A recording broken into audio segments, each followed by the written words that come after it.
नमस्कार, मैं निधि विश्वकर्मा। कैसे हैं आप सभी लोग? मैं ईश्वर से प्रार्थना करती हूँ कि आप सभी लोग खुश रहें, स्वस्थ रहें और मस्त रहें। आज मैं जिस विषय पर बात करने के लिए आपके सामने उपस्थित हूँ वो है आध्यात्म और प्रकृति, मनुष्य और प्रकृति। इन सभी का रिश्ता आपस में एकदम गुथा हुआ है। हम एक दूसरे से अलग नहीं हैं।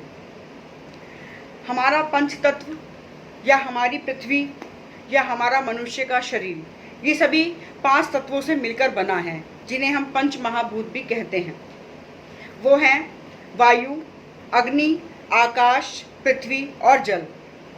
हमारे हिंदू धर्म ग्रंथों में इन 5 तत्वों को देवताओं के स्थान पर माना गया है और उनके संरक्षण और उनकी सुरक्षा की जिम्मेदारी हमें दी गई है। एक मनुष्य का और एक प्रकृति का रिश्ता उतना ही अहम है जैसे एक माँ और उसके बच्चे का। हम प्रकृति का ही हिस्सा हैं। हम प्रकृति से अलग नहीं हैं।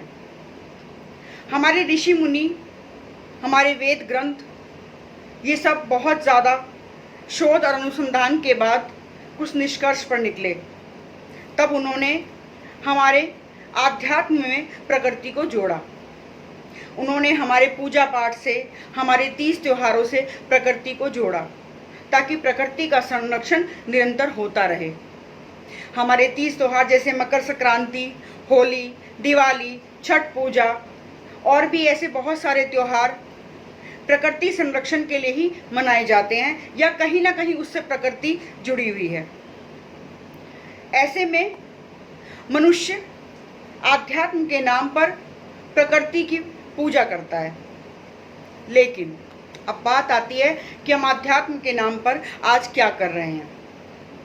प्रकृति समय के साथ बदलती चली गई और आज इतना प्रदूषण है, हर तरफ प्रकृति में प्रदूषण का जहर घुल चुका है। हम क्या करते हैं? हम त्योहारों पर पेड़ पौधों में इतना जल डाल देते हैं कि वो जल की अधिकता की वजह से मर जाते हैं। हम पेड़ पौधों में इतना दूध चढ़ा देते हैं, हम इतनी सामग्री चढ़ा देते हैं, हम उनके पत्तों को इतना तोड़ते हैं कि पेड़ धीरे धीरे मरने लगता है या पेड़ को बहुत ज़्यादा नुकसान होता है। जब हम नदी में पूजा करने के लिए जाते हैं तो हम नदियों को इतना गंदा कर देते हैं कि आज नदियों के अस्तित्व पे एक सवाल खड़ा हो चुका है। आज हम अपनी नदियों को एक विनाश की तरफ जाते हुए देख रहे हैं। तो क्या यही है हमारा अध्यात्म? यही है हमारी पूजा? और क्या इस पूजा को करने से हम कहीं भी पुण्य के भागीदार हो सकते हैं? नहीं। हमारे वेद ग्रंथों में लिखा है कि एक पेड़ को आपके हाथों से मरने का मतलब है एक जान की हत्या। एक जान की हत्या, एक हत्या के बराबर पाप आपको लगता है अगर आपकी वजह से एक पेड़ मर जाता है। ये नदियाँ जो हमें जल देती हैं, हमें संरक्षण देती हैं, आज हमने उनका क्या किया?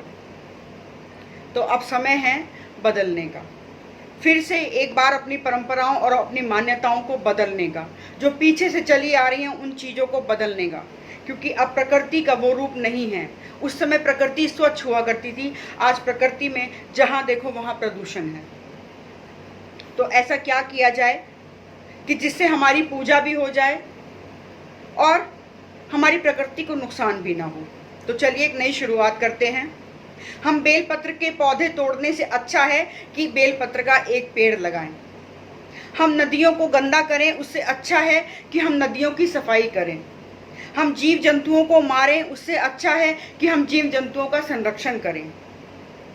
यकीन मानिए, प्रकृति हमारी माँ है और यदि प्रकृति माँ की आंखों में आंसू हैं तो हमें कहीं से भी सुख प्राप्त नहीं हो सकता। और जिस तरीके से प्रकृति विनाश की ओर जा रही है उसका सीधा सीधा असर मनुष्य पर भी पड़ रहा है और वो हम सभी देख रहे हैं। और आने वाले भविष्य में अगर हमने अपनी आदतों में सुधार नहीं किया तो आने वाला भविष्य और भी खराब है, और भी भयावह है। तो आध्यात्म के नाम पे, पूजा पाठ के नाम पे प्रकृति को नुकसान पहुंचाना बंद कीजिए। संरक्षण दीजिए, प्रेम दीजिए, रक्षा कीजिए प्रकृति की। अंत में अपनी ही लिखी हुई 2 लाइनों से अपनी बात को समाप्त करूंगी। बहुत सब्र है प्रकृति में, बहुत सब्र है प्रकृति में, इतना कि बर्बाद हो जाए।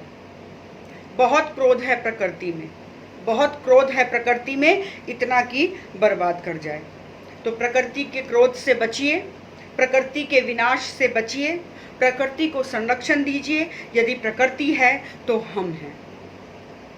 बहुत बहुत धन्यवाद मेरी बात को सुनने के लिए। अगर आपको मेरी वीडियो अच्छी लगी या आपको मेरी बात अच्छी लगी तो कमेंट बॉक्स में अपने विचार ज़रूर बताइए और मेरे चैनल को सब्सक्राइब जरूर कीजिए। जय हिंद, जय भारत।